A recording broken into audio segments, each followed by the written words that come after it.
देखिए, पूरे देश में जिस प्रकार से तिरंगा यात्राओं का कार्यक्रम चल रहा है, उसी संदर्भ में आज बड़सर विधानसभा क्षेत्र के अंदर भी बड़सर मंडल में तिरंगा यात्रा का कार्यक्रम यहाँ आयोजित किया गया बड़सर मंडल द्वारा।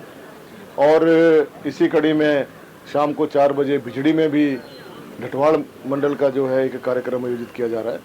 वहाँ पर भी तिरंगा यात्रा का भव्य कार्यक्रम किया जाएगा। और इस कार्यक्रम का उद्देश्य यही है कि जिस प्रकार से हमारे वीर जवानों ने अपनी शहादतें देते हुए इस देश की रक्षा करने का अपना मादा जो सामने रखा है, उसके लिए, और जो अभी सेना ने अपना एक प्रदर्शन किया, पाकिस्तान को बैकफुट पे पहुंचाया और सोचने पे मजबूर कर दिया, यदि भारत से लड़ाई जैसा आलम हुआ तो शायद 1 या 2 दिन में ही पाकिस्तान नष्ट हो सकता है।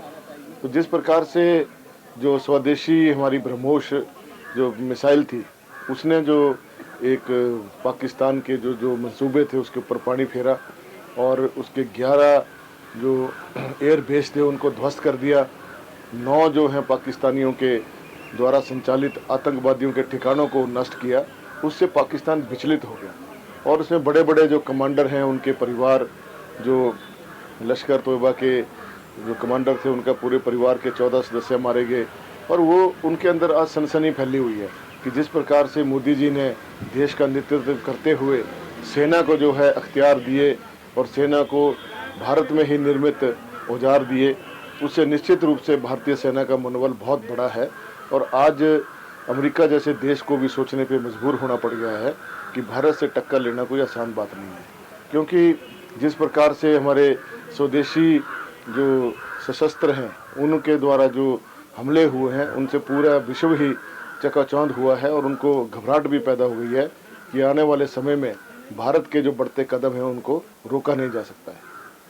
सर, एक अभी पीछे आपका बयान भी आया था कि बड़सर विधानसभा क्षेत्र में तबादले जो हैं थोक में हो रहे हैं, सर क्या कहना चाहेंगे? देखिए, अभी ये बहुत ही चिंता की बात है और गंभीर बात भी है कि जिस प्रकार से प्रदेश सरकार और यहाँ पर जो खासकर बड़सर में जो तबादला माफिया जो खड़ा हो गया है, उससे कर्मचारियों के अंदर बहुत दहशत फैली हुई है। कर्मचारी परेशान हैं और उनको ये समझ नहीं आ रहा कि अब जाएं तो जाएं किसके पास, उनकी कोई सुनने वाला नहीं है। और खासकर जो महिलाएं जो हमारी कर्मचारी हैं, उनको ज़्यादा दिक्कतें आ रही हैं। अब आप खुद ही सोचिए, जो महिला यहाँ पर काम कर रही है और उसके छोटे बच्चे हैं, उन बच्चों को लेकर वो चौपाल जैसी जगह में, सिरमौर के क्षेत्र में, भरमौर के क्षेत्र में या दूर दराज के क्षेत्र में कैसे जा सकती है, क्योंकि पूरा घर डिस्टर्ब हो जाता है। और ये जो इस प्रकार से तुगलकी फरमान जो जारी हो रहे हैं, उससे निश्चित रूप से आने वाले समय में जो है यही कर्मचारी सरकार के कीलबंदी करेंगे और सरकार को आईना भी दिखाएंगे। सर, मिशन सिंदूर की बात करेंगे, सबूत मांगे जा रहे हैं, सर क्या कहेंगे? देखिए, सबूत मांगने वाले तो पहले से ही सबूत मांगे जा रहे हैं। जब एयर स्ट्राइक्स हुई थी तब भी सबूत मांग रहे हैं। इससे बड़े सबूत क्या हो सकते हैं कि उनको वीडियो क्लिप्स सारे दिखाए गए हैं, उसमें किस प्रकार से पाकिस्तान के एयर बेस को ख़त्म किया गया है, 9 ठिकानों को ख़त्म किया गया है। कोई छोटी बात थोड़े है। और सबूत मांगने वाले तो ये यहाँ तक भी कह रहे थे कि युद्ध नहीं होना चाहिए और युद्ध को नहीं करना चाहिए, इससे वो देश जो है बर्बाद हो जाएगा। वो देश तो होगा ही होगा, हमारा देश भी बर्बाद हो जाएगा।